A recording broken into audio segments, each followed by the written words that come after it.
കേരളത്തെ ജനാധിപത്യം സംബന്ധിച്ചിടത്തോളം അത് കോൺഗ്രസിന് ആഭ്യന്തര പ്രശ്നം മാത്രമല്ല, കേരളത്തിലെ ജനാധിപത്യം സംബന്ധിച്ചിടത്തോളം പോലും ഒരു നല്ല സന്ദേശമല്ല നൽകുന്നത്. പുറമേ നിന്ന് CPM പിന്തുണയ്ക്കുകയാണെങ്കിൽ ലീഗിന് എന്തുകൊണ്ട് മുഖ്യമന്ത്രിയായി കൂടാ? തീർച്ചയായിട്ടും പൊളിറ്റിക്സിൽ അതൊരു ഓപ്ഷനാണ്, എപ്പോഴും ഓപ്ഷനാണ്. CPIക്ക് എന്തുകൊണ്ട് കാര്യമാണല്ലോ രാഷ്ട്രീയം. പിന്നെ തീർച്ചയായിട്ടും CPIക്ക് എന്തുകൊണ്ട് മുന്നണിയിലേക്ക് ഭാഗമായി വന്നുകൂടാ? ഹൈക്കമാൻഡ് എന്ന് പറയുന്ന സംവിധാനം അതീവ ദുർബലമായ ഒരു ശക്തിയാണ് എന്നുള്ളത് ഓരോ ദിവസവും ജനങ്ങളുടെ മുന്നിൽ തെളിയിച്ചുകൊണ്ടിരിക്കുകയാണ്. KC വേണുഗോപാൽ മുഖ്യമന്ത്രി സ്ഥാനത്തേക്ക് കടന്നു വരികയും അദ്ദേഹത്തിൻ്റെ മോഹം പ്രകടിപ്പിക്കുന്നതോടെയാണ് ഹൈക്കമാൻഡ് ഇതിനെ പ്രതിസന്ധിയിലാവുന്നത്. ഇൻസൈറ്റിലേക്ക് സ്വാഗതം. കേരളത്തിൽ നിയമസഭാ തെരഞ്ഞെടുപ്പ് ഫലങ്ങൾ പുറത്തു വന്നിട്ട് ഇന്ന് 10 ദിവസങ്ങൾ പൂർത്തിയാവുകയാണ്. 102 സീറ്റ് എന്ന വൻ ഭൂരിപക്ഷത്തിലാണ് കേരളത്തിലെ ജനങ്ങൾ UDFനെ അധികാരത്തിൽ കൊണ്ടുവന്നത്.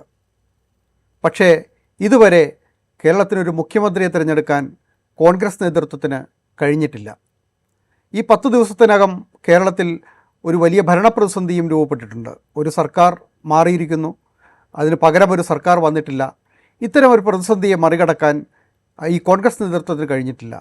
യഥാർത്ഥത്തിൽ കോൺഗ്രസിൻ്റെ ഹൈക്കമാൻഡിന് എന്തുകൊണ്ടാണ് ഒരു നേതാവിനെ തിരഞ്ഞെടുക്കാൻ, നിയമസഭാ കക്ഷി നേതാവിനെ, മുഖ്യമന്ത്രിയെ തിരഞ്ഞെടുക്കാൻ കഴിയാതെ പോകുന്നതെന്ന വളരെ ഗൗരവമുള്ളൊരു വിഷയമാണ് ഇന്ന് ചർച്ച ചെയ്യുന്നത്. ഹൈക്കമാൻഡിൻ്റെ ഒരു പരാജയമാണോ മുഖ്യമന്ത്രിയെ തിരഞ്ഞെടുക്കാൻ കഴിയാത്തതെന്ന വിഷയമാണ് ചർച്ച ചെയ്യുന്നത്. എന്നോടൊപ്പം ഈ വിഷയം ചർച്ച ചെയ്യാൻ ശ്രീ ദാമോദർ പ്രസാദ് ഉണ്ട്. സ്വാഗതം. നേരത്തെ പറഞ്ഞ പോലെ 10 ദിവസം കഴിഞ്ഞു. കേരളത്തിൽ മാത്രമല്ല തിരഞ്ഞെടുപ്പ് നടന്നത്, 5 സംസ്ഥാനങ്ങളിൽ തിരഞ്ഞെടുപ്പ് നടന്നു. 4 മുഖ്യമന്ത്രിമാർ ഇന്നിപ്പോൾ പുതുച്ചേരിയിലും സത്യപ്രതിജ്ഞ തീരുമാനിച്ചിരിക്കുകയാണ്. എല്ലായിടത്തും ഇപ്പം തമിഴ്നാട്ടിൽ ഭൂരിപക്ഷം പോലും ഉണ്ടായിരുന്നില്ല വിജയ്ക്ക്. പക്ഷേ സത്യപ്രതിജ്ഞ നടത്തി മുഖ്യമന്ത്രിമാർ ചുമതലയേറ്റു. കേരളത്തിൽ ഇത്രയും വലിയൊരു വിജയമുണ്ടായിട്ടും ഒരു മുഖ്യമന്ത്രിയെ തീരുമാനിക്കാൻ കഴിയാത്തൊരു സാഹചര്യം വളരെ ദയനീയമായൊരു സാഹചര്യമാണ്. ഒരു സംശയമില്ലാത്ത പരിതാപകരമായ സാഹചര്യം വന്നിരിക്കുന്നു. 10 ദിവസം കഴിഞ്ഞു. ഈ നിമിഷവും മുഖ്യമന്ത്രിക്ക് വേണ്ടി പ്രതീക്ഷയാണ്. കാരണം പ്രധാനപ്പെട്ട കാര്യം കേരളത്തിൽ പൊതുവിൽ പറയുന്ന പോലെ എല്ലാവരും മാധ്യമ റിപ്പോർട്ടിൽ ഭരണ പ്രശ്നങ്ങളുണ്ട്, ഭരണസ്തംഭനമുണ്ട്, ഫയലുകൾ നീങ്ങുന്നില്ല, സ്കൂൾ തുറക്കാറായി, അപ്പോൾ അതുമായി ബന്ധപ്പെട്ട ഒരു നടപടിയുണ്ട്, മഴക്കാലം വരാറായി, ഒരുപാട് ഭരണപരമായ കാര്യങ്ങൾ ഏറ്റെടുത്താണ്. ആ സമയത്ത് കേരളത്തിൽ തൊട്ടുമുള്ള ഒരു ഹ്യൂജ് മാൻഡേറ്റ് ഒരു മുന്നണിക്ക് കിട്ടിയിരിക്കുകയാണ്. സംശയലേശം തന്നെ കൊടുത്ത ഒരു മാൻഡേറ്റ്. അവർക്ക് എന്തെങ്കിലും അതിൻ്റെ അകത്ത് ഒരു ന്യൂനപക്ഷ ഗവൺമെൻറ്റോ അല്ലെങ്കിൽ എന്താ പറയുക ഒരു തരത്തിൽ കൂട്ടുകക്ഷി സംവിധാനത്തിൽ എന്തെങ്കിലും പ്രശ്നങ്ങളൊക്കെ ഉണ്ടായി മനസ്സിലാക്കാം. ഇത് എല്ലാവിധ മാൻഡേറ്റും ഘടകകക്ഷികൾ ഒപ്പത്തിനൊപ്പം നിൽക്കുകയും ചെയ്യുന്ന കാലഘട്ടത്തിൽ ഒരു മുഖ്യമന്ത്രി തിരഞ്ഞെടുക്കാൻ പറ്റില്ല എന്ന് സാധിച്ചില്ലെങ്കിൽ പിന്നെ ആ മുന്നണി പിരിച്ചുവിടുകയാണ് നല്ലത്. അവർക്ക് ഏപ്രിൽ 9 തിരഞ്ഞെടുപ്പ് കഴിഞ്ഞതാണ്. ഒരു മാസത്തോളം അതും കഴിഞ്ഞിട്ട് ഫലം വന്നിട്ട് 9-10 ദിവസം കഴിഞ്ഞു. എന്നിട്ടും അവർക്ക് കഴിയുന്നില്ല. അതാണ് അപ്പോൾ ഈ മുന്നണി സംവിധാനത്തിൽ നേതൃത്വം കൊടുക്കുന്ന കോൺഗ്രസ്സാണ് ഇത് റെസ്പോൺസിബിൾ. കാരണം ഘടകകക്ഷികളെല്ലാം തന്നെ അവരുടെ അഭിപ്രായങ്ങൾ അവർ പറഞ്ഞിട്ടുണ്ട്, അവരതിനോടൊപ്പം നിൽക്കാൻ തയ്യാറാണ്. പക്ഷേ ഇവിടെ ഹൈക്കമാൻഡ് ഇത് തീരുമാനിക്കാം, അത് കോൺഗ്രസ് ഉന്നത നേതൃത്വം തീരുമാനിക്കാൻ പറ്റും. അവർ ചർച്ചകൾ നടത്തിക്കൊണ്ട് ജനാധിപത്യത്തിൻ്റെ അർത്ഥം ഇതൊക്കെ പൊതുവിൽ പറയപ്പെടുന്ന വ്യവഹാരം ജനാധിപത്യമാണ്. ശരിയാണ്, ജനാധിപത്യ കൺസൾട്ടേഷനും സംവാദങ്ങൾക്ക് അഭിപ്രായ സ്വരൂപണത്തിന് വലിയ പ്രസക്തിന് കാര്യം ഏകാധിപത്യം തീരുമാനിക്കാൻ പറ്റില്ല. പക്ഷേ ജനാധിപത്യത്തിന് ഏറ്റവും ഡിലേ ഇല്ല, ചെറിയ ഡിലേക്ക് ഉണ്ടാവാം, നമ്മൾ മനസ്സിലാക്കാം. ചെറിയ ഡിലേ ഉണ്ടായിരിക്കാം, ചില അനിശ്ചിതത്വങ്ങൾ ജനാധിപത്യത്തിൻ്റെ ഭാഗമായിട്ടുണ്ടാവാം, കാരണം അടിച്ചേൽപ്പിക്കാൻ പറ്റുന്ന തീരുമാനം. പക്ഷേ ഈ ഡിലേ എന്ന് പറയുന്നത് അങ്ങനെ ഡിലേ അല്ലാതായി മാറിക്കഴിഞ്ഞിരിക്കുന്നു. ഇത് എവിടേക്കാണ് പോകുന്നത്? കാര്യം യാതൊരു തരത്തിലുള്ള ദിവസം പ്രതി ചർച്ചകളും മാത്രമല്ല, ഇന്ന് മനസ്സിലാക്കുന്നിടത്തോളം ഇത്രയൊരു ചർച്ച കഴിഞ്ഞു. ചർച്ച കഴിഞ്ഞാൽ ഹൈക്കമാൻഡ് കാണിക്കേണ്ട പെട്ടെന്ന് തീരുമാനം ഇപ്പോഴും അതിൻ്റെ പ്രോസസ് വളരെ സ്ലോ ആയിട്ടാണ് പോയിക്കൊണ്ടിരിക്കുന്നത്. കേരളത്തിൽ വന്ന് ഈ അവരുടെ നിരീക്ഷകർ വന്ന് പോയിട്ട് കുറേ ദിവസങ്ങളായി. അതിനുശേഷം ഘടകകക്ഷികളുമായി ചർച്ച നടത്തി, വീണ്ടും മുതിർന്ന നേതാക്കന്മാരെ വിളിച്ച് ചർച്ച നടത്തി. ഇതെല്ലാം കഴിഞ്ഞിട്ടും ഇന്നലെ തീരുമാനം വൈകിട്ടുണ്ടാകുമെന്ന് പറഞ്ഞു, ഉണ്ടായില്ല. ഇന്നും ഉണ്ടാകുമോ ഇല്ലയോ എന്നുള്ള കാര്യത്തിൽ ആശയക്കുഴപ്പം നിലനിൽക്കുന്നുണ്ട്.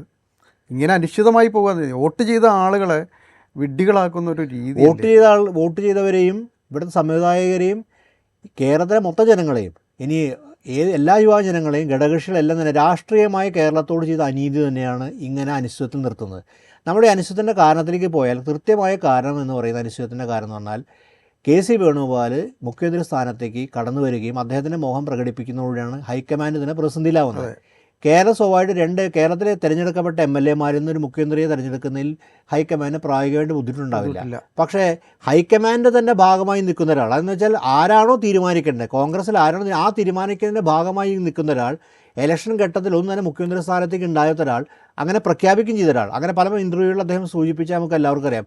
അങ്ങനെ ആൾ കടന്നു ഞാൻ ഉണ്ടാവില്ല, എന്നെ മൈനസ് ചെയ്തോളെന്ന് അദ്ദേഹം ഒരു ഇന്റർവ്യൂവിൽ പറയുന്നുണ്ട്. അങ്ങനെ ആൾ താൻ മത്സരിക്കണം എന്ന് പറയുകയും തൻ്റെ കൂടെ MLA മാരുണ്ടെന്ന് പറയുമ്പോൾ അദ്ദേഹം ഈ മൈനസ് ചെയ്യണമെന്ന് പറഞ്ഞ സമയത്ത് ഒരു ആസൂത്രണം ചെയ്യായിരുന്നു എന്ന് വേണം മനസ്സിലാക്കാൻ. കാര്യം ഹൈക്കമാൻഡിൻ്റെ ഭാഗമായിട്ട് കേരളത്തിൽ സ്ഥാനാർത്ഥിത്വം നിർണ്ണയിക്കാൻ വേണ്ടി ഹൈക്കമാൻഡ് ചുമതലപ്പെടുത്തിയ ആൾ തനിക്ക് വേണ്ടി സ്ഥാനാർത്ഥികൾ നിർണ്ണയിക്കുകയോ അല്ലെങ്കിൽ തനിക്കനുസരിച്ച് കാര്യങ്ങൾ രൂപപ്പെടുത്തുകയും ചെയ്യുന്നൊരു അതായത് ഇവിടെ ചുരുക്കി പറയുന്നത് ഇവിടെ കൺസെൻറ്റ് മാനുഫാക്ചർ ചെയ്യുന്നു.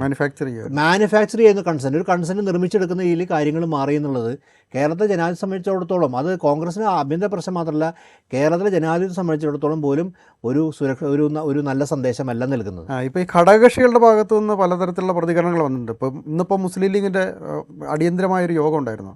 അപ്പോൾ ആ യോഗത്തിൽ പിരിഞ്ഞത്, പുറത്തേക്ക് വന്നത് അവരുടെ തീരുമാനമെടുക്കട്ടെ, തീരുമാനം അറിഞ്ഞ ശേഷം പ്രതികരിക്കാം, അതിന് തങ്ങളെ ചുമതലപ്പെടുത്തിയിട്ടുണ്ടെന്ന് പറഞ്ഞിട്ടാണ് യോഗം പിരിഞ്ഞത്. യഥാർത്ഥത്തിൽ ലീഗ് നേരത്തെയുള്ള നിലപാടിൽ ഉറച്ചു നിൽക്കുകയാണെന്നാണ് നമ്മൾ മനസ്സിലാക്കുന്നത്. അതായത് ആരാണോ ഈ തെരഞ്ഞെടുപ്പിനെ നയിച്ചത് അദ്ദേഹം തന്നെയാണ് മുഖ്യമന്ത്രി ആകേണ്ടതെന്നുള്ള നിലപാട് തന്നെയാണ് ലീഗ് പുലർത്തുന്നത്. കേരള കോൺഗ്രസ് ജോസഫ് ഗ്രൂപ്പ് വളരെ പ്രകടമായി തന്നെ അത് പറഞ്ഞു കഴിഞ്ഞു. RSP എന്ന് പറയുന്നവരുടെ പാർട്ടിയിൽ അവർ പറഞ്ഞു കഴിഞ്ഞു. അപ്പോൾ ഇത്രയും ഇവരെല്ലാം വ്യക്തമായി പറഞ്ഞിട്ടും എന്തുകൊണ്ടാണ് ഒരു തീരുമാനത്തിലേക്ക് എത്താൻ കഴിയാതിരിക്കുന്നത് എന്നുള്ളൊരു പ്രശ്നം അതാണ്. അവിടെ ഈ ഹൈക്കമാൻഡ് മുമ്പിൽ വന്ന പ്രശ്നമെങ്കിൽ കോൺഗ്രസിനെ സാങ്കേതികമായി നോക്കുമ്പോൾ MLA മാർ പറഞ്ഞോളൂ. പക്ഷേ MLA മാർ ജനകീയമായിട്ടുള്ള തിരഞ്ഞെടുക്കപ്പെട്ടതും ഈ ഘടകകക്ഷിയെ ബന്ധപ്പെട്ട MLA ഘടകകക്ഷികളുടെ കാര്യങ്ങൾ അറിയുന്ന MLA മാരും ഘടകകക്ഷികളുടെ പിന്തുണയിൽ ജയിച്ച MLA മാർക്കും ഘടകകക്ഷിയെ സംസാരിക്കാൻ സമയം കിട്ടിയില്ലേ? ഞാൻ പറഞ്ഞ ഘടകകക്ഷിയുടെ അഭിപ്രായം കോൺഗ്രസിന് നിർണ്ണയിക്കണം എന്നല്ല, പക്ഷേ ഘടകകക്ഷികൾക്കൊരു സേ ഉണ്ടെന്നും ആ സേ സമൂഹത്തിൻ്റേതാണെന്നുള്ളൊരു മനസ്സിലാക്കാനുള്ള സാമാന്യ ബോധം നമ്മുടെ ഇവിടെ തിരഞ്ഞെടുക്കപ്പെട്ട MLA മാർക്ക് വേണമല്ലോ. അപ്പോൾ അതിൽ വ്യക്തിഗതമായ താല്പര്യങ്ങൾക്കപ്പുറം ഇവിടെ ഒരു കാര്യം, നമുക്ക് ഇതാണ് ഇപ്പം വർത്തമാന സ്ഥിതി, നമുക്ക് മറ്റൊരു സിനാറിയെക്കുറിച്ച് നമ്മൾ ആലോചിക്കണം എന്നൊരു അഭിപ്രായം ഞാൻ നിങ്ങളോട് മുന്നോട്ട് വയ്ക്കുക. അതായത് ഇപ്പോൾ മുസ്ലിം ലീഗിനെ സംബന്ധിച്ചിടത്തോളം മുസ്ലിം ലീഗ് കേരളത്തിൽ അവരുടെ രാഷ്ട്രീയം തെളിയിച്ചു കഴിഞ്ഞു. കോൺഗ്രസ് UDFന്റെ വിജയത്തിൽ ഒരു വലിയ വിഭാഗം സീറ്റുകൾ മുസ്ലിം ലീഗിന് കൂടെ ക്ലെയിം ചെയ്യാവുന്നതാണ്. സംശയരഹിതമായി പറയാവുന്ന കാര്യം, കോൺഗ്രസിന് നട്ടെല്ലായിട്ട് ഇത്രയും കാലം അചഞ്ചലമായി കൂടെ നിൽക്കുകയും കോൺഗ്രസിനെ നിർത്തിയതും UDF സംവിധാനം മുന്നോട്ട് കൊണ്ടുപോയതും കേരളത്തിൻ്റെ രാഷ്ട്രീയത്തിൽ തന്നെ കേരള രാഷ്ട്രീയത്തിന് ഒരു പുരോഗമന സ്വഭാവം കൊടുക്കുന്നില്ലെങ്കിൽ ലീഗ് നിർണായക പങ്ക് എന്തായാലും ഈ തെരഞ്ഞെടുപ്പിൽ വഹിച്ചിട്ടുണ്ട് എന്നുള്ള കാര്യം സംശയരഹിതമായിട്ട് പറയാൻ പറ്റും. അപ്പോൾ ലീഗിനെ സമയം ലീഗ് പ്രധാനപ്പെട്ട, എന്നിട്ടും ലീഗ് വളരെ ഭവ്യതയോടെ നിൽക്കുന്നതിന് കാരണം ആ മര്യാദയാണ്. ആ മര്യാദ കോൺഗ്രസും ഇവിടുത്തെ കോൺഗ്രസ് തിരിച്ച് കാണിക്കാൻ ബാധ്യസ്ഥരാണ്. കാര്യം ഇപ്പോഴും അതിനോട് എതിരഭിപ്രായം പറയാതെ അവരുടെ വിവരങ്ങൾ അവർ ബന്ധപ്പെട്ട നേതാക്കളെ അറിയിച്ചുകൊണ്ട് ഏറ്റവും മാന്യമായിട്ട് ഒരു ഘടകകക്ഷിക്ക് ഇതിലപ്പുറം മാന്യം എനിക്ക് തോന്നുന്നു. ഇപ്പോൾ ഒരു CPI പോലെ ഘടകകക്ഷി ഇപ്പോൾ തന്നെ നമുക്കറിയാം ഉപ സ്ഥാനത്ത് വേണ്ടി ലീഗ് ഒന്നും പറയുന്നില്ല. ലീഗ് ഒരു ആവശ്യം മുന്നോട്ട് വയ്ക്കുന്നത് വളരെ ഏറ്റവും മര്യാദപൂർവ്വം പരസ്യമായി തന്നെ വിമർശിക്കുകയും ചെയ്തു. CPM-നെയൊക്കെ തന്നെ വിമർശിക്കുകയും ചെയ്തു. നിങ്ങൾ ആലോചിക്കണം, അപ്പുറത്ത് ഇലക്ഷനിൽ വളരെ പ്രതികൂലമായ ഒരു റോള് വഹിച്ച ഒരു സാമുദായിക നേതാവ് വന്നിട്ട് മുഖ്യമന്ത്രി ആരാവണം എന്നുള്ളത് അഭിപ്രായം പ്രകടിപ്പിച്ചു. അദ്ദേഹത്താണ് ഇവിടുത്തെ രാഷ്ട്രീയത്തിൽ CPM-നെയും ഘടകകക്ഷിയും തോൽപ്പിച്ചതുപോലെ അദ്ദേഹം വന്ന് അഭിപ്രായം പറഞ്ഞു. അപ്പോഴൊരു സുപ്രധാന ഘടകകക്ഷിയായ മുസ്ലിം ലീഗ് ഒരു നിശബ്ദ പാലിക്കുകയാണ്. പൊതുസമൂഹത്തോടൊന്നും പറയുന്നില്ല, അവരുടെ അഭിപ്രായം അവർ പറയുന്നു. അതിൻ്റെ ഒരു മര്യാദ, ജനാധിപത്യപരമായ മര്യാദ നമുക്ക് അംഗീകരിക്കാൻ പറ്റില്ല. മറ്റു സിനാറിയോ ആലോചിക്കുകയാണെങ്കിൽ എന്തുകൊണ്ട് മുസ്ലിം ലീഗ് ഒരു മുഖ്യമന്ത്രി ആയിക്കൂടാ എന്നുള്ള കുറിച്ചൊന്നും കേരളം ഇപ്പോൾ ആലോചിക്കേണ്ടതുണ്ട്. കാരണം UDF സംവിധാനത്തിൽ മാറ്റം, ഈ ഒരു വർഷം ഭാവിയെക്കുറിച്ചും കൂടി കാണിക്കുന്നുണ്ട്. UDF സംവിധാനത്തിൽ മാറ്റം വരേണ്ടതുണ്ടാവും. കാരണം ലീഗിന് തീർച്ചയായിട്ടും പിന്നെ നമ്മളൊരു സിനാറിയോ മാത്രമാണ് പറയുന്നത്. പുറമേ നിന്ന് CPM പിന്തുണയ്ക്കുകയാണെങ്കിൽ ലീഗിന് എന്തുകൊണ്ട് മുഖ്യമന്ത്രി ആയിക്കൂടാ? തീർച്ചയായിട്ടും പൊളിറ്റിക്സിൽ അതൊരു ഓപ്ഷനാണ്, എപ്പോഴും ഓപ്ഷനാണ്. CPIക്ക് എന്തുകൊണ്ട് പിന്നെ തീർച്ചയായിട്ടും CPIക്ക് എന്തുകൊണ്ട് മുന്നണിയിലേക്ക് ഭാഗമായി വന്നുകൂടാ? ലീഗ് നേതൃത്വം കൊടുക്കുന്ന ഒരു സംവിധാനം കേരളത്തിൽ നമ്മളിനി പ്രതീക്ഷിക്കേണ്ടതാണ്. കാരണം അങ്ങനെ മുന്നണിക്കുള്ള സ്കോപ്പ് കേരളത്തിൽ നിൽക്കുന്നുണ്ട്. കാരണം ഇത്തരം അനിശ്ചിതാവസ്ഥയിൽ ലീഗിനെ പോലും ഒരു രാഷ്ട്രീയ പാർട്ടി നേതൃത്വം കൊടുക്കുകയാണെങ്കിൽ കേരളത്തെ സംബന്ധിച്ചിടത്തോളം കേരളത്തിൽ ഗുണകരമായിരിക്കുന്ന അഭിപ്രായം കേരള സമൂഹം ഇന്ന് സംസാരിക്കാൻ തുടങ്ങിയിരിക്കുന്നു. അപ്പോൾ എൻ്റെ അഭിപ്രായത്തിൽ ഇപ്പോൾ അതിന് ഞാൻ ഇപ്പോഴത്തെ സാഹചര്യം നോക്കുകയാണെങ്കിൽ CPM നേരിട്ട് മന്ത്രിസഭയിൽ പങ്കെടുക്കാൻ പറ്റില്ലെങ്കിൽ കൂടി നമ്മൾ സിനാറിയോ പറയുന്നത് പുറമേ നിന്ന് പിന്തുണ കൊടുത്താൽ പോലും ലീഗും മറ്റ് ഘടകകക്ഷികളും കോൺഗ്രസിന് വിഭാഗം തന്നെ തയ്യാറാണെങ്കിൽ തീർച്ചയായും പുതിയ മുന്നണി രൂപീകരണം നടക്കും. കോൺഗ്രസ് ഇത് മനസ്സിലാക്കിയില്ലെങ്കിൽ ഇത്തരം മുന്നണി രൂപീകരണങ്ങളിലേക്ക് കേരളം മാറാൻ സാധ്യത കേരളത്തിന് പൊതുസമൂഹം ഒരുപക്ഷെ അംഗീകരിക്കുകയും ചെയ്യും. കേരളത്തിലെ ജനാധിപത്യ സമൂഹം അംഗീകരിക്കും. കേരളത്തിൽ ഇത്തരം ഒരു സിനാറിയോ വരാൻ സാധ്യത. കാരണം കോൺഗ്രസ് ചെയ്തുകൊണ്ടിരിക്കുന്ന, അതിൻ്റെ ഹൈക്കമാൻഡ് ചെയ്തുകൊണ്ടിരിക്കുന്ന അനിശ്ചിതാവസ്ഥ കേരളത്തിൽ ഉൾക്കൊള്ളാനാവാത്ത സാഹചര്യത്തിൽ കേരളത്തിൽ മറ്റു രാഷ്ട്രീയ സാധ്യതകളെക്കുറിച്ച് ഇങ്ങനെയാണല്ലോ രാഷ്ട്രീയ ഉരുത്തിരിയുക. രാഷ്ട്രീയ ഉരുത്തിരിയുന്ന എപ്പോഴും പ്രതിസന്ധി ഘട്ടങ്ങളിലൂടെയാണ്, സന്ദിഗ്ധ ഘട്ടങ്ങളാണ് രാഷ്ട്രീയ ഉരുത്തിരിയാനുള്ള സാധ്യത. ഇത്തരം ഒരു സാധ്യത നിലനിൽക്കുന്നുണ്ട്. കേരളത്തിൽ ലീഗിൻ്റെ മുഖ്യമന്ത്രി തീർച്ചയായും പ്രതീക്ഷിക്കേണ്ടതുണ്ട്. കാരണം അത്തരം സാഹചര്യത്തിലേക്ക് മാറിക്കൊണ്ടിരിക്കുകയാണ്. ഇതിൽ കേരളത്തിൽ നിർണായകമായ പാർട്ടികൾ, ഇപ്പോൾ CPM 28 സീറ്റുണ്ട്, അവരൊക്കെ ഒരു അതിൻ്റെ ഭാഗമായിട്ട് രൂപപ്പെടുകയാണെങ്കിൽ അത്തരമൊരു സ്ഥിതിവിശേഷം കേരളത്തിൽ, അങ്ങനെ ഒരു സ്ഥിതിവിശേഷം കേരളം സംജാതമായി കൂടുന്നില്ല. കാരണം ഈ പ്രതിസന്ധികളൊക്കെ ആത്യന്തികമായ ഒരു മുന്നണി സംവിധാനത്തിൽ മാറ്റത്തിനെങ്കിലും സൂചനകളായി മാറാം. കാരണം കോൺഗ്രസിനെ ഗൗരവത്തിലെടുക്കുന്നില്ല. ഇപ്പോഴും വളരെ അലസമായ രീതിയിൽ ആണ് അവരുടെ പ്രതികരണം, വളരെ നിസ്സംഗവുമാണെന്ന് എനിക്ക് തോന്നുന്നു. കാര്യം ഇതിൻ്റെ അകത്ത് എല്ലാവരും ക്ഷണിച്ചു എന്നുള്ളത് ശരി തന്നെയാണ്. ഇത് ഓൺലൈനിലും ചെയ്യാവുന്ന കാര്യം. ഇന്നത്തെ കാലത്ത് ഇവർ നേരിട്ട് അവിടെ വിളിച്ച് കാത്ത് സമയം നോക്കണ്ട, ഓൺലൈനിൽ ഡിസ്കസ് ചെയ്ത് ചെയ്യാവുന്ന കാര്യമുള്ള ഇതായിട്ട്. മാത്രമല്ല, നമ്മളിതിപ്പം ആലോചിച്ച് നോക്കൂ, കേരളത്തിൽ വേറൊരു വലിയ പ്രശ്നം, നേരത്തെ നമ്മൾ സൂചിപ്പിച്ചൊരു പ്രശ്നം നിലനിൽക്കുന്നുണ്ട്. ഈ തെരഞ്ഞെടുപ്പ് പ്രഖ്യാപനത്തോടു കൂടി കേരളത്തിലെ പഴയ ഗവൺമെൻറ് ഇല്ലാതായി. കാവൽ മന്ത്രിസഭയാണ് ഉള്ളത്. ഏപ്രിൽ 9 തെരഞ്ഞെടുപ്പ് കഴിഞ്ഞതാണ്. അതിനുശേഷം ഫലം വന്നു. എന്നിട്ടും 10 ദിവസമായിട്ടും, അപ്പോൾ ഏകദേശം 1.5 മാസമായി കേരളത്തിലൊരു വലിയ ഭരണപ്രതിസന്ധി നിലനിൽക്കുക. അത് വലിയ പ്രശ്നങ്ങളാണ്. ഒന്ന്, സ്കൂളുകൾ തുറക്കാൻ പോകുന്ന വിഷയങ്ങൾ, കാലാവസ്ഥ മാറാൻ പോകുന്ന വിഷയങ്ങൾ, പ്രകൃതി ദുരന്തങ്ങൾക്കൊക്കെ സാധ്യതകൾ, ഇതൊക്കെ വളരെ അടിയന്തര പ്രാധാന്യമുള്ള ഒരു ഘട്ടത്തിലാണ് ഇവർ ഈ നേതാക്കന്മാർ കിടന്ന് അധികാര തർക്കത്തിൽ കിടന്ന് കളിച്ച് തീരുമാനം ഉണ്ടാക്കാൻ കഴിയാത്തത്. അപ്പോൾ ഈ ജനങ്ങൾ ഏൽപ്പിച്ചു കൊടുത്ത ഒരു ഭരണത്തെ മാറ്റുകയാണ് ചെയ്തത്. അവർക്ക് വിശ്വാസമില്ലാത്തത് കൊണ്ട് ഒരു ഭരണത്തെ മാറ്റുന്നു. അവർ വലിയ പ്രതീക്ഷയോടുകൂടി വേറൊരു മുന്നണിയെ വലിയ ഭൂരിപക്ഷത്തിൽ, ഒരു വെള്ളിത്താലത്തിൽ നിന്നൊക്കെ പറയാവുന്ന തരത്തിൽ അധികാരം ഏൽപ്പിച്ചു കൊടുക്കുന്നു. പക്ഷേ ആ ഒരു ഉത്തരവാദിത്വം കാണിക്കുന്നതിൽ ഈ പാർട്ടി എന്തുകൊണ്ടാണ് പരാജയപ്പെടുന്നത്? ഒരു പാർട്ടി കോൺഗ്രസ് നിന്ന് കൃത്യമാണ്, കോൺഗ്രസ് പാർട്ടി എന്നുള്ള ഉത്തരവാദിത്വം കാണിക്കുന്നതിന് നമ്മൾ ചോദിക്കണം. മാത്രമല്ല, നമുക്കറിയാം, ഇപ്പോൾ ഉദാഹരണത്തിന് ഇപ്പോൾ സിനാരിയോ എന്ന് പറയുന്ന KC വേണുഗോപാൽ മുഖ്യമന്ത്രി സ്ഥാനത്തേക്ക് വരാനുള്ള സാഹചര്യം വന്നാലെന്താണ്, ബൈ ഇലക്ഷനിലേക്ക് പോവാണ്, വീണ്ടും കോഡ് ഓഫ് കണ്ടക്ട് വന്നു. അത്രയും സമയം എന്തുണ്ടാവും, വീണ്ടും പ്രവർത്തനരഹിതമായി നിർണായ തീരുമാനം എടുക്കാൻ പറ്റില്ല. അപ്പോൾ വീണ്ടും അടിക്കടി അനിശ്ചിതത്വത്തിലേക്കും ഭരണപ്രതിസന്ധിയിലേക്കും ഭരണസ്തംഭനത്തിലേക്കും നീങ്ങുന്ന സാഹചര്യം എന്തുകൊണ്ട് കോൺഗ്രസ് ഇത്രയും വലിയ മാൻഡേറ്റ് കിട്ടി പുതിയൊരു ഭരണത്തിന് കാത്തുക്കുന്ന ജനങ്ങളുടെ തലയിൽ കെട്ടിവെക്കുന്നു എന്നുള്ള കാര്യം കോൺഗ്രസ് വിശദീകരിക്കണമാണ്. കോൺഗ്രസ് വിശദീകരിക്കാൻ സാധിക്കില്ല. കാരണം അത്തരം കാര്യം ആ തെരഞ്ഞെടുപ്പ് കഴിഞ്ഞ് ഇത്രയും മാൻഡേറ്റ് കിട്ടിയതിന് ശേഷം നിങ്ങളൊരു ഉപതെരഞ്ഞെടുപ്പിലേക്ക് പോകണമെങ്കിൽ എൻ്റെ അർത്ഥം എന്താ? ഈ മാൻഡേറ്റ് നിങ്ങൾ ബഹുമാനിക്കുന്നില്ല. അതാണ് അതിലെ പ്രശ്നം. നിങ്ങളുടെ താല്പര്യമുള്ള മാൻഡേറ്റ് വേണമെന്നാണ് പറയുന്നത്. നിങ്ങളുടെ താല്പര്യമുള്ള മാൻഡേറ്റ്, അതായത് നിങ്ങൾക്ക് ഏതെങ്കിലും വ്യക്തി ഉണ്ടെങ്കിൽ ആ വ്യക്തികളിലേക്ക് മാൻഡേറ്റ് വരണം എന്ന് പറഞ്ഞാൽ നിലവിലെ മാൻഡേറ്റ് അംഗീകരിക്കാതിരിക്കുകയാണ്. അത് ജനാധിപത്യപരമാണോ? നിങ്ങൾ ഇപ്പോൾ നമ്മുടെ ഇലക്ഷൻ കമ്മീഷൻ പോലുള്ള സ്ഥാപനം വിമർശിക്കുമ്പോൾ സ്വയം തിരിഞ്ഞു നോക്കണ്ടേ? മാൻഡേറ്റ് റെസ്പെക്ട് ചെയ്യാനുള്ള ഒരു സാമാന്യ ബാധ്യത സ്വയം കാണിക്കണ്ടേ? നിങ്ങൾ ആർക്കെതിരെ വിരൽ ചൂണ്ടുന്നു, ഇത് നിങ്ങൾക്കെതിരെയും വിരൽ ചൂണ്ടപ്പെടുന്നുണ്ട്. കാര്യം ജനാധിപത്യത്തെ, ജനസമ്മതിയെ ബഹുമാനിക്കുന്നില്ല എന്ന വിമർശനം നിങ്ങൾ ഉന്നയിക്കുമ്പോൾ ഈ ജനസമ്മതി നിങ്ങൾക്ക് ലഭിച്ചിട്ടും നിങ്ങൾക്ക് ബഹുമാനിക്കാൻ പറ്റുന്നില്ല എന്നുള്ള വിമർശനം എല്ലാവരും ഉന്നയിക്കും. ഇത് ജനങ്ങളുടെ ഒരു വലിയ ഉത്തരവാദിത്തമാണല്ലോ. ജനങ്ങളോടുള്ള ഉത്തരവാദിത്തമാണ് ഭരണനിർവഹണം എന്ന് പറഞ്ഞാൽ. അത് ജനങ്ങൾ തിരഞ്ഞെടുത്ത ഒരു മുന്നണി, ഒരു സർക്കാർ എത്രയും വേഗം ഉണ്ടാക്കി ഈ അടിയന്തര സാഹചര്യത്തിൽ ഒരു സർക്കാർ ഉണ്ടാക്കി അവരുടെ ഉത്തരവാദിത്തം നിർവഹിക്കുകയാണ് വേണ്ടത്. അത് നടക്കുന്നില്ല. അതായത് നേരത്തെ സുനിൽകുമാർ പറഞ്ഞ കാര്യം തന്നെ അടിവരയാണ്. അതായത് തെരഞ്ഞെടുപ്പ് പ്രഖ്യാപിച്ച മുതൽ കേരളത്തിൽ ഇലക്ഷൻ കോഡ് ഓഫ് കണ്ടക്റ്റും തുടങ്ങിയ ബന്ധപ്പെട്ട് നിർണായകമായി തീരുമാനമെടുക്കാൻ പറ്റുന്ന സ്ഥിതിയാണ്.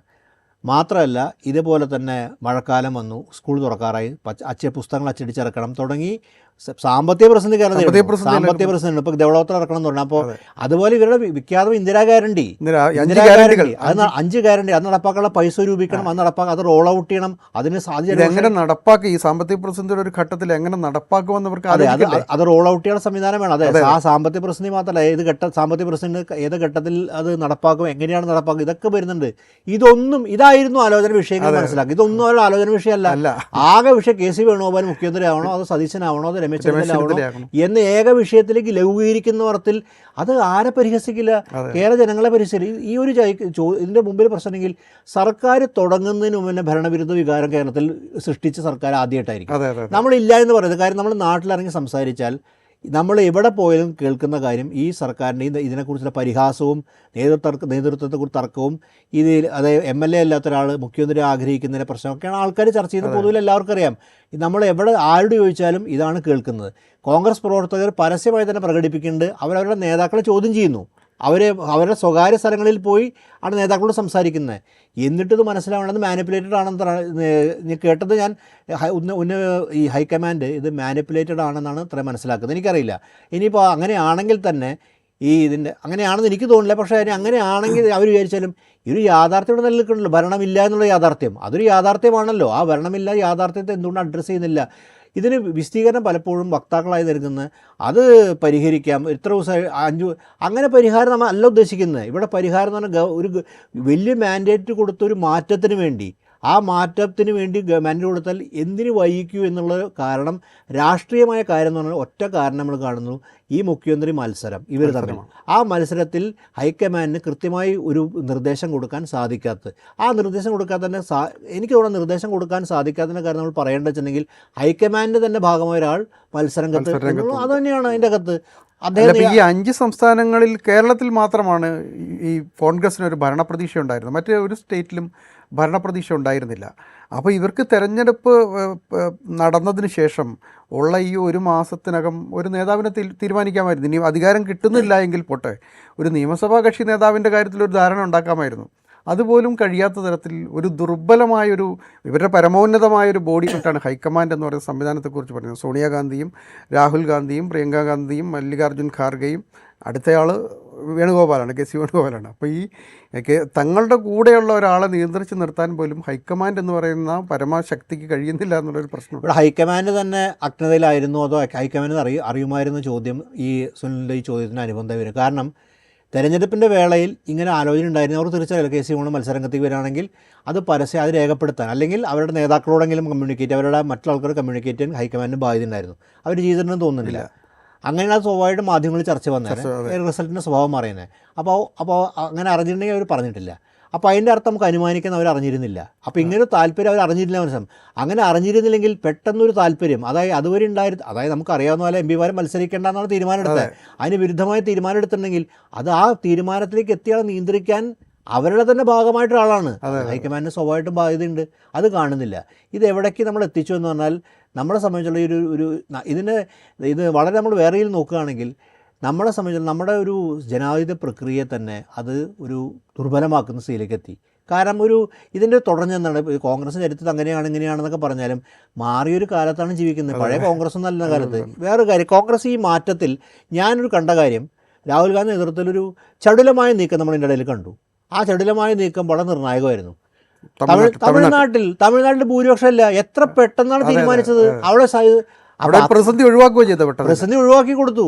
അത് അവിടെ ജനാധിപത്യത്തിന് അനുകൂലം, അതായത് കോൺഗ്രസിന് സ്വാധീനം കുറഞ്ഞൊരു സംസ്ഥാനത്തിൽ ആ പ്രതിസന്ധിയിൽ നിന്ന് കോൺഗ്രസ് പെട്ടെന്ന് ഗെയിൻ ചെയ്യുകയും എത്രമാത്രം ഗെയിൻ ചെയ്യും. പക്ഷേ അവിടെ പ്രതിസന്ധി പരിഹാരം കണ്ടു. അവരുടെ ദീർഘകാലത്തെ സഖ്യകക്ഷിയെ DMK ഉപേക്ഷിച്ചാണ് പോയത്. അതിന്റെ പരിഭവങ്ങളും പ്രശ്നങ്ങളും അത് ഇന്ത്യ മുന്നണിയിൽ പ്രശ്നമായി. ഇന്ത്യ മുന്നണി പ്രശ്നമായി. അവർ ലോക്സഭയിൽ മാറിയിരിക്കാനുള്ള തീരുമാനം, അതിന്റെ പ്രത്യേകതകളുണ്ട്. അതിനെക്കുറിച്ച് തമിഴ്നാട്ടിൽ BJPക്ക് സ്വാധീനമുള്ള ഒരു സർക്കാർ വരരുതെന്നുള്ള ഒരു ഉറപ്പാണ്. പക്ഷേ അതാണ് അതിന്റെ പിന്നെ കാര്യം. അപ്പോൾ ആ ലോജിക്ക് പെട്ടെന്ന് വർക്ക് ചെയ്യുമ്പോൾ അത് നടപടിയെടുക്കുകയും ചെയ്തു.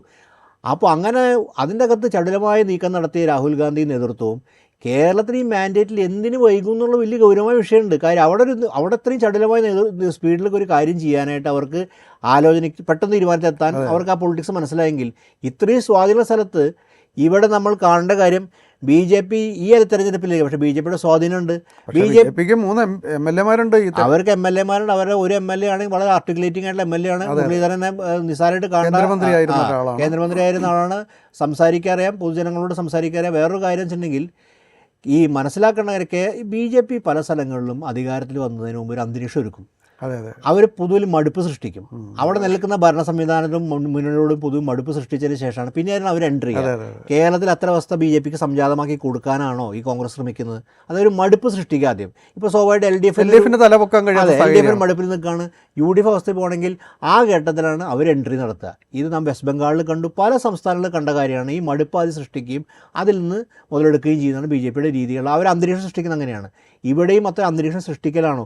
ഓരോ ദിവസം വൈകുന്നതനുസരിച്ച് അത്തരം അന്തരീക്ഷ സൃഷ്ടിയിലേക്കാണ് നയിക്കുന്നത് യാഥാർത്ഥ്യം. അതെ, തീർച്ചയായിട്ടും. ഇതൊരു ഈ പ്രതിസന്ധി എന്ന് പറഞ്ഞാൽ ഒരു ചെറിയ പ്രതിസന്ധിയായിട്ട് നമുക്ക് കാണാൻ കഴിയില്ല. നമ്മളതിനെക്കുറിച്ച് നേരത്തെയും പറഞ്ഞ കാര്യങ്ങളൊക്കെ തന്നെയാണ്. യഥാർത്ഥത്തിൽ നമ്മൾ ഒരു ജനവിധിയെ ഒരു തരത്തിലും മാനിക്കാത്ത തരത്തിലേക്ക് കോൺഗ്രസിൻ്റെ ഹൈക്കമാൻഡ് എന്ന് പറയുന്ന കേരളത്തിലെ കോൺഗ്രസ്സുകാർ അവർ തമ്മിലടിച്ചുകൊണ്ടിരിക്കുകയാണ്. അവർക്ക് പുറത്തിറങ്ങി നടക്കാൻ കഴിയുന്നില്ല. അവർക്ക് ആഹ്ലാദ പ്രകടനങ്ങൾ നടത്താൻ കഴിയില്ല. ഇപ്പോൾ വയനാട്ടിൽ നിന്നൊക്കെ വരുന്ന ഇപ്പം ഉഷാ വിജയൻ എന്ന് പറയുന്ന സ്ഥാനാർത്ഥി ജയിച്ചിട്ട് അവരുടെ ആഹ്ലാദ പ്രകടനങ്ങൾ പലയിടത്തും ക്യാൻസൽ ചെയ്യേണ്ടി വന്നു. പല മണ്ഡലങ്ങളിലും ഈ വിഷയമുണ്ട്. ഈ MLA-മാർക്ക് പല വീടുകളിലും ചടങ്ങുകൾക്ക് പോകാൻ പറ്റാത്ത സാഹചര്യമുണ്ട്. അവിടെ ചെല്ലുമ്പോഴത്തേക്കും അവരുടെ പ്രവർത്തകർ ചോദിക്കുകയാണ്, നിങ്ങളെന്താ തീരുമാനം ഉണ്ടാക്കാത്ത, എന്താ, ആരാണ് മുഖ്യമന്ത്രിയാകാൻ പോകുന്നത്? ഇത് കേരളത്തിലെ മുഴുവൻ ജനങ്ങളും ചോദിച്ചുകൊണ്ടിരിക്കുന്ന ഒരു ചോദ്യമാണ്. അതിനൊരു ഉത്തരം കേരളത്തിലെ കോൺഗ്രസ് നേതൃത്വത്തിന് പറ്റുന്നില്ല, തിരഞ്ഞെടുക്കപ്പെട്ട MLA-മാർക്ക് പറ്റുന്നില്ല. ഈ ഒരു സാഹചര്യം വല്ലാത്തൊരു, നേരത്തെ പറഞ്ഞതുപോലെ ഒരു വലിയ രാഷ്ട്രീയ അനിശ്ചിതത്വത്തിലേക്കും പ്രതിസന്ധിയിലേക്കുമാണ് കേരളത്തെ എത്തിച്ചിരിക്കുന്നത്. കടുത്ത അമർഷം, എനിക്ക് തോന്നുന്നത് കടുത്ത അമർഷം ഈ ഘടകകക്ഷികൾക്കും കോൺഗ്രസ് സംഘടനാ പ്രവർത്തകർക്കുണ്ട്. കാരണം ആ കടുത്ത അമർഷം ഇല്ലാതിരിക്കില്ല. 10 വർഷം ഭരണത്തിൽ മാറി നിൽക്കുകയായിരുന്നു. 10 വർഷം ഭരണം 10 വർഷത്തിൽ അടികൊണ്ടു, പലതരത്തെ പീഡനത്തിരയായി. ആ 10 വർഷം ഇവർക്കൊരു ആഹ്ലാദ പ്രകടനം. ഈ 10 വർഷ ശേഷം തങ്ങൾക്ക് ഈ വൻപം വിജയം കിട്ടിയിട്ട് ഒരു സന്തോഷപൂർവ്വം റോഡിലൂടെ ആൾക്കാരുടെ മുമ്പിലൂടെ ആ റോഡ് ഷോ നടത്താനുള്ളൊരു അവസരം പോലും സത്യത്തിൽ ഞാൻ പ്രതീക്ഷിക്കുന്നറിയോ, ഈ തെരഞ്ഞെടുപ്പ് കഴിഞ്ഞാൽ കേന്ദ്ര നേതൃത്വം രാഹുൽ ഗാന്ധിയെ കേരളത്തിൽ വരികയും ഈ പ്രവർത്തനം അഭിസംബോധന ചെയ്യുകയും ഒരു ഉത്സവ അന്തരീക്ഷം കേരളത്തിൽ ഭാഗത്തുണ്ടാവുകയും ഒക്കെയാണ് നമ്മളെപ്പോലെ ആൾ പ്രതീക്ഷിച്ചത്. പക്ഷെ അങ്ങനെയൊന്നും കാണുന്ന ഒരു നിരാശഭരിതമായ ശോകമൂകമായ അന്തരീക്ഷമാണ് കേരളത്തിൽ ഉണ്ടായിട്ടുള്ളത്. യഥാർത്ഥത്തിൽ കേരളം ചർച്ച ചെയ്യേണ്ടിയിരുന്നത് ഇടതുപക്ഷം നേരിട്ട വലിയൊരു തകർച്ചയായിരുന്നു. അതുപോലെ തന്നെ BJP-ക്ക് കിട്ടിയ 3 സീറ്റുകൾ, അതിൻ്റെ ഒരു രാഷ്ട്രീയമായിരുന്നു യഥാർത്ഥത്തിൽ കേരളം ചർച്ച ചെയ്യേണ്ടത്. പക്ഷേ അതൊരു ചർച്ചയാകുന്നു പോലുമില്ല. തീർച്ചയായിട്ടും CPM-നെ സംബന്ധിച്ചോളം ഈ ക്ഷീണം എന്ന് പറയുന്ന അതിൻ്റെ പ്രവർത്തകർ അനുഭാവികളുടെ ഇടയിലും വലിയ വിമർശനം ഉയർത്തിയിട്ടുണ്ട്. അവർ ഇമ്മീഡിയറ്റ് ഇലക്ഷൻ കഴിഞ്ഞ് നമ്മൾ നോക്കിക്കഴിഞ്ഞാൽ ഇലക്ഷൻ്റെ പിറ്റേ ദിവസ വിമർശനങ്ങൾ ആദ്യം പൊട്ടിപ്പുറപ്പെട്ട CPM അവരുടെ കോട്ടകളിലാണ്. പെട്ടെന്ന് ശബ്ദമായി. കാര്യം UDF-ൻ്റെ ചർച്ച ഒരു മാധ്യമങ്ങളുടെ ശ്രദ്ധയിലേക്കായി, കോൺഗ്രസ് ശ്രദ്ധയിലേക്ക്. അപ്പോൾ വാസ്തവത്തിൽ കോൺഗ്രസ് വലിയ സഹായം ചെയ്തു കൊടുത്തു. കാര്യം അവിടെ ഉണ്ടാവേണ്ട ശരിയായ വിമർശനം. അതാണ് ഗോവിന്ദമാഷ് നിർഭയം എന്ന് പറഞ്ഞാൽ അത് പറയാനുള്ള സാഹചര്യം ഓൾറെഡി ഉണ്ടായിക്കഴിഞ്ഞു. ജനങ്ങൾ നിർഭയ അഭിപ്രായം, അവിടുത്തെ അണികളും പ്രവർത്തി നിർഭയമായ അഭിപ്രായം പറയാൻ തുടങ്ങിയപ്പോൾ നിവൃത്തിയോടെയാണ് നിർഭയം എന്ന് പറഞ്ഞത്. ഇനി അത് പാർട്ടി വേദികളിലൂടെ വരണം. അതെ, ആ സമയത്താണ് കോൺഗ്രസ് നിർണ്ണയിച്ചത് ഇത്തരമൊരു ചർച്ചാ അന്തരീക്ഷത്തെ ഇല്ലാതാക്കി കൊടുത്തു. ചർച്ച മുഴുവൻ തങ്ങളുടെ അധികാര തർക്കത്തിലേക്ക് മാറ്റി. അങ്ങനെ എന്തെല്ലാം, അതായത് ആഹ്ലാദ പ്രകടനം നടത്താൻ അവസരം ഇല്ലാതാക്കുക, തങ്ങളുടെ എതിരാളികളുടെ ഇടയിൽ നടക്കുന്ന ചർച്ചകളെ ഇല്ലാതാക്കി കൊടുക്കുക. അങ്ങനെ വാസ്തു പറയുകയാണെങ്കിൽ മൂന്നാമതൊരാളുടെ എൻട്രി കേരളത്തിൽ പലതരത്തിലുള്ള വാഗ്ദാനങ്ങൾ എങ്ങനെ ജനങ്ങളിൽ എത്തിക്കുമെന്ന് പറയാൻ പ്രതികൂലമായ പ്രത്യാഘാതങ്ങൾ സൃഷ്ടിക്കുന്ന വിധത്തിലായി ഈ തർക്കം. ഇതിനേക്കാളും വലിയൊരു പ്രശ്നം, ഇനി മുഖ്യമന്ത്രിയെ തീരുമാനിച്ചിട്ടില്ല, ഇത് കഴിഞ്ഞിട്ട് വേണം മന്ത്രിമാരെ തീരുമാനിക്കാൻ. അപ്പോൾ ഈ മന്ത്രിമാരെ തീരുമാനിക്കുമ്പോൾ ഇതിനേക്കാളും വലിയ അടിയാണോ നടക്കാൻ പോകുന്നത്? ഇതൊക്കെ വലിയ പ്രശ്നങ്ങളാണ്. തീർച്ചയായിട്ടും മന്ത്രിമാരെ ചർച്ചയിലും ഇതിൻ്റെ ഗൗരവമായ വിഷയം വരും. കാരണം ഇപ്പോൾ നമ്മൾ കാണുന്നത്, ഇപ്പോൾ നമ്മൾ മനസ്സിലാക്കുന്നുള്ളതും ഇത്തരം കൺസൾട്ടേഷനിലേക്കാണ് ഇപ്പോൾ പഴയ പ്രസിഡന്റുമാരടക്കം വിളിച്ചത്. എന്ന് വെച്ചാൽ അവർക്ക് സേ ആയി. എന്നാൽ K. സുധാകരൻ ഉൾപ്പെടെ പഴയ പ്രസിഡന്റുമാർക്കൊരു സേ ആയി. അവരാണെങ്കിൽ പാർലമെൻ്ററി അംഗങ്ങളാണ്. തീർച്ചയായിട്ടും നാളത്തെ മന്ത്രിസഭമായ മിനിസ്ട്രിയുടെ കോൺസ്റ്റിറ്റ്യൂഷനെ സംബന്ധിച്ചും കോൺഗ്രസിൻ്റെ മന്ത്രിമാരിൽ കുറിച്ച് ഇവരെല്ലാവരുടെ സേ പറയും. അത് വീണ്ടും തർക്കമാവും. കാര്യം വകുപ്പിനനുസരിച്ച് ഏത് വകുപ്പ് ആർക്ക് കൊടുക്കണം, ആരൊക്കെ ആവണം തുടങ്ങിയ ചർച്ചകളിലേക്ക് പോവുകയും അത് വീണ്ടും ഭരണപ്രശ്നത്തിലേക്ക് നീങ്ങും. ഈ പ്രശ്നം ഘടകകക്ഷികൾക്കില്ല, അവരുടെ കാര്യങ്ങളെല്ലാം തീരുമാനിച്ചു. പക്ഷേ ഘടകകക്ഷികൾക്ക് ഫംഗ്ഷൻ ചെയ്യണമെങ്കിൽ ഈ കോൺഗ്രസ് ശരിയാവണം. അപ്പോൾ നമ്മൾ മുഖ്യമന്ത്രി പ്രസിഡന്റ് ചർച്ച, മന്ത്രിസഭയുടെ രൂപീകരണത്തിലേക്കും മന്ത്രിമാരുടെ തെരഞ്ഞെടുപ്പിലേക്കും പ്രശ്നങ്ങൾ ഉണ്ടാവാൻ സാധ്യതയുണ്ട്. മാത്രമല്ല വീണ്ടും എനിക്ക് തോന്നുന്നു ഇത്തരമൊരു സാഹചര്യത്തിൽ സാമുദായിക സംഘടന അവരുടെ അവകാശവാദങ്ങളായി വരാൻ സാധ്യത. കാരണം ഇപ്പോൾ സ്വീഡി സദസ്സിനല്ല എന്നുണ്ടെങ്കിൽ തീർച്ചയായിട്ടും സാമുദായിക സംഘടന അവരുടെ അഭിപ്രായങ്ങളും മന്ത്രിമാരുടെ തെരഞ്ഞെടുപ്പിലും അവർ ഉമ്മൻചാണ്ടിയുടെ കാലത്ത് പ്രയോഗിച്ചിട്ടുള്ളതാണ്, പാലഘട്ട കരുണാകരൻ്റെ കാലത്ത് പ്രയോഗിച്ചിട്ടുള്ളതാണ്. പക്ഷേ ഈ തവണ നമ്മളെല്ലാം ജനാധിപത്യത്തിൽ വിശ്വസിക്കുന്ന എല്ലാവരും വിശ്വസിച്ചത് ഇവർ മാറി നിൽക്കും. അവർക്ക് മാറി നിൽക്കേണ്ടി വന്നു, അവർ ജാള്യതയിൽ മാറി നിൽക്കേണ്ടി വന്നു. കാരണം അങ്ങനെ ഒരു ഇലക്ഷൻ വെർഡിക്റ്റാണ് കിട്ടിയത്. ആ ഇലക്ഷൻ വെർഡിക്റ്റിൻ്റെ ഭാഗമായിട്ട് ഇത്തരം സാമുദായിക സംഘടനകൾക്കൊന്നും ഒരു റോളില്ലാത്ത സ്ഥിതിയിലേക്ക് പോകുന്നു മാറി. ഇനി അവരൊക്കെ ഡിക്റ്റേറ്റ് ചെയ്യുന്നതിൽ അവരുടെ മന്ത്രിമാർ അവരുടെ ആൾക്കാരൊക്കെ വരുന്ന വിധത്തിൽ വലിയ മാറ്റം സംഭവിക്കാൻ, അതൊക്കെ തന്നെ നമ്മൾ എങ്ങനെ നോക്കിയാലും ഈ മാൻഡേറ്റിനെതിരെയുള്ള പ്രവർത്തനമാണ്. അവരുടെ സമ്മർദ്ദങ്ങൾക്ക് ഈ നേതൃത്വം വഴങ്ങേണ്ടി വരും. എന്ന് വെച്ചാൽ ജനവിധിക്കെതിരാണ്. കാര്യം അവരെ മാറ്റി നിർത്തിക്കൊണ്ട് ജനവിധിയായിരുന്നു അത്. അവർ ഇടപെടാൻ തുടങ്ങുമെന്ന് പറഞ്ഞാൽ ജനവിധിക്കെതിരാണെന്ന് അർത്ഥം. ഈ മാൻഡേറ്റിനെ പൊളിച്ചു കളയാനാണ്. ആ അവസ്ഥയിലേക്ക് സുനിൽകുമാർ കേരള രാഷ്ട്രീയം മാറുകയാണെങ്കിൽ പിന്നെ UDF-ന് എന്ത് അന്തസ്സുള്ളത്? എന്ത് അന്തസ്സിലാണ് ഈ കേരള ജനങ്ങളുടെ മുമ്പിൽ നടക്കുക? ഇത്രയും വലിയ 102 സീറ്റ് കൊടുത്തിട്ട് വൻ വിജയം നേടി ഒരു രാഷ്ട്രീയത്തിന് പിന്തുണ കൊടുത്ത് ഒരു ഐഡിയ, സത്യത്തിൽ നോക്കുകയാണെങ്കിൽ രാഹുൽ ഗാന്ധി മുന്നോട്ട് ഒരു ഐഡിയയ്ക്ക് വേണ്ടിയാണ് പിന്തുണ കൊടുത്തത്. അതൊരു പുതിയ രാഷ്ട്രീയ കാഴ്ചപ്പാടായിരുന്നു. ആ കാഴ്ചപ്പാടിനെ തന്നെ കോട്ടം വരുന്ന വിധത്തിൽ അന്തസ് നഷ്ടപ്പെട്ടാൽ ഇത് വരാൻ പോകുന്ന ഉപതെരഞ്ഞെടുപ്പിന് ബാധിക്കില്ല. തീർച്ചയായിട്ടും കേരള ഉപതെരഞ്ഞെടുപ്പിനെ അതിനെ ബാധിക്കും. തീർച്ചയായിട്ടും വരാൻ പോകുന്ന ലോക്സഭ തെരഞ്ഞെടുപ്പ് ബാധിക്കും. ഉപതെരഞ്ഞെടുപ്പുകൾ നിർബന്ധമായും ബാധിക്കാൻ സാധ്യതയുണ്ട്. വരാൻ പോകുന്ന ലോക്സഭാ തെരഞ്ഞെടുപ്പ് ബാധിക്കാൻ സാധ്യതയുണ്ട്. എന്ന് വെച്ചാൽ കോൺഗ്രസ് ഉറപ്പായി കിട്ടും, ഉറപ്പായി പ്രതീക്ഷിക്കാവുന്ന സംസ്ഥാനത്തിൽ പ്രതിസന്ധികൾ ഇപ്പോഴെ തന്നെ കോൺഗ്രസിന് സൃഷ്ടിച്ചു കൊടുത്തു. എന്ന് വെച്ചാൽ വരുന്ന 2031 ലോക്സഭ എന്ന് പറഞ്ഞാൽ വളരെ നിർണായകമാകാതെ പോകുന്നു. ആ 2029 ലോക്സഭാ തെരഞ്ഞെടുപ്പ് എന്ന് പറഞ്ഞ നിർണായകമാണ്. ആ തെരഞ്ഞെടുപ്പിനെ പോലും ഒരു സ്വാധീനം ചെലുത്തുന്ന വിധത്തിൽ, പ്രതികൂലമായി സ്വാധീനിക്കുന്ന വിധത്തിലാണ് ഈ ചർച്ചകൾ മുഴുവത്. കാര്യം നമുക്കറിയാവുന്ന കാര്യം, ഈ തെരഞ്ഞെടുപ്പിൻ്റെ ജനവിചാരം ജനങ്ങളൊന്നും മറക്കുന്നില്ല. അവർക്ക് അവസരം കിട്ടുമ്പോൾ അവർ പ്രതികരിക്കും. അവർക്ക് അവസരമില്ല. പക്ഷേ ഇവിടെ ഒരു കാര്യം, നിങ്ങൾ പുറമേ ഒരാളെ സ്ഥാനാർത്ഥിയാക്കണം, MLA മാരല്ലാത്ത ഒരാളെ സ്ഥാനാർത്ഥിയാണെങ്കിൽ നിങ്ങൾക്ക് ജനങ്ങളുടെ അടുത്ത് വീണ്ടും പോകണം. അത് ഹൈക്കമാൻഡ് തീരുമാനിച്ചുകൊണ്ട് കാര്യമില്ല. 6 മാസം സമയം. അതെ, 6 മാസം ഹൈക്കമാൻഡ് ഞങ്ങൾ തീരുമാനിച്ചു, ഞങ്ങളുടെ സ്ഥാനാർത്ഥി കാണുന്നുണ്ട് കാര്യമില്ല. നിങ്ങൾക്ക് അതിന് അപ്രൂവൽ വേണമെങ്കിൽ പിന്നെ അവരുടെ അടുത്തേക്ക് പോകണ്ടേ, ജനങ്ങളുടെ അടുത്തേക്ക് പോകണമല്ലോ. ജനങ്ങളുടെ സമ്മതം മേടിക്കേണ്ടി വരും. ആ ജനങ്ങളുടെ സമ്മതം എന്ന് പറഞ്ഞാൽ ഇവിടെ പ്രശ്നമെങ്കിൽ ഹൈക്കമാൻഡിനെ കുറിച്ചും വിലയിരുത്തുന്ന ഇതായിരിക്കും. ഹൈക്കമാൻഡിനെ കുറിച്ച് വിലയിരുത്തുന്നതാണെങ്കിൽ എനിക്കറിയില്ല, നമുക്ക് നമ്മൾ പ്രെഡിക്റ്റ് ചെയ്യാൻ പറ്റില്ല എങ്ങനെയായിരിക്കും. പക്ഷേ ആ വിലയിരുത്തൽ തുടർന്ന് വരുന്ന എല്ലാ തെരഞ്ഞെടുപ്പുകൾക്കും ആ വിലയിരുത്തൽ ഉണ്ടാവും. അപ്പോൾ ഇങ്ങനെ തീരുമാനത്തിലേക്ക് എന്തുകൊണ്ട് ഈ അനിശ്ചിതം സൃഷ്ടിച്ചു എന്നുള്ളത് ഗൗരവമായ വിഷയം. ആലോചിക്കാൻ ബാധ്യതപ്പെട്ട ആൾക്കാർ ഇത് വഹിച്ചുകൊണ്ടിരിക്കും. എനിക്കറിയില്ല, ഇന്നിപ്പോൾ നമ്മൾ സംസാരിക്കുന്ന സമയത്ത് ഇത് വന്നിട്ടില്ല, ഇനി എപ്പോഴാണ് വരിക നമുക്ക് ആർക്കും അറിയില്ല. ഒരാൾക്ക് കമ്മ്യൂണിക്കേഷൻ ഇല്ല സംബന്ധിച്ചിടത്തോളം, വ്യക്തമായ ആർക്കും ഒന്നും പറയാൻ പറ്റില്ല. അപ്പോൾ ഇതിൻ്റെ റിസൾട്ട് എന്ന് പറയുന്നത് വരാൻ പോകുന്ന കോൺഗ്രസിൻ്റെ ഭാവിയത്തിന് കോൺഗ്രസിൻ്റെ കേരളത്തിലെ അസ്തിത്വം തന്നെ ബാധിക്കുന്ന വിധത്തിൽ ഇതിനെ കൊണ്ടുപോയതിൽ ആരാണ് ഉത്തരവാദി എന്നുള്ള കാര്യം ഇന്നല്ലെങ്കിൽ നാളെ കോൺഗ്രസ് അന്വേഷിക്കേണ്ടി വരും. തീർച്ചയായിട്ടും. എന്തായാലും ദാമോദർ പ്രസാദ് പറഞ്ഞ ഇതിനെ കുറച്ചുകൂടെ എനിക്ക് പറയാനുള്ളത്, യഥാർത്ഥത്തിൽ കോൺഗ്രസിൻ്റെ ഭാവിയെക്കുറിച്ചല്ല, യഥാർത്ഥത്തിൽ കേരളത്തിൻ്റെ ഭാവിയെക്കുറിച്ച് ഇതിനെയാണ് നമ്മൾ വളരെ ഗൗരവമായി ആലോചിക്കേണ്ടത്. കാരണം ജനങ്ങളൊരു മാൻഡേറ്റ് കൊടുത്തു. ആ മാൻഡേറ്റ് കൊടുത്തിട്ട് അവർക്കൊരു മന്ത്രിസഭയുണ്ടാക്കാനോ ഒരു മുഖ്യമന്ത്രിയെ തീരുമാനിക്കാനോ കഴിയുന്നില്ല എന്ന് പറഞ്ഞാൽ ജനവിധിയോടുള്ള തികഞ്ഞ നിരുത്തരവാദിത്വവും തികഞ്ഞ ജനവിധിയെ പരിഹസിക്കുന്നതുമായൊരു നിലയിലേക്കാണ് കോൺഗ്രസ് മുന്നോട്ട് പോയിക്കൊണ്ടിരിക്കുന്നത്. ഹൈക്കമാൻഡ് എന്ന് പറയുന്ന സംവിധാനം അതീവ ദുർബലമായൊരു ശക്തിയാണ് എന്നുള്ളത് ഓരോ ദിവസവും ജനങ്ങളുടെ മുന്നിൽ തെളിയിച്ചുകൊണ്ടിരിക്കുകയാണ്. തീർച്ചയായിട്ടും ഇനിയൊരു ജനവിധി കൊടുക്കുമ്പോൾ ജനങ്ങൾക്ക് ഇക്കാര്യത്തിൽ വളരെ ഗൗരവമായി ആലോചിക്കേണ്ടി വരുന്നൊരു സ്ഥിതിയാണ് ഉണ്ടായിരിക്കുന്നത്. നന്ദി ദാമോദർ.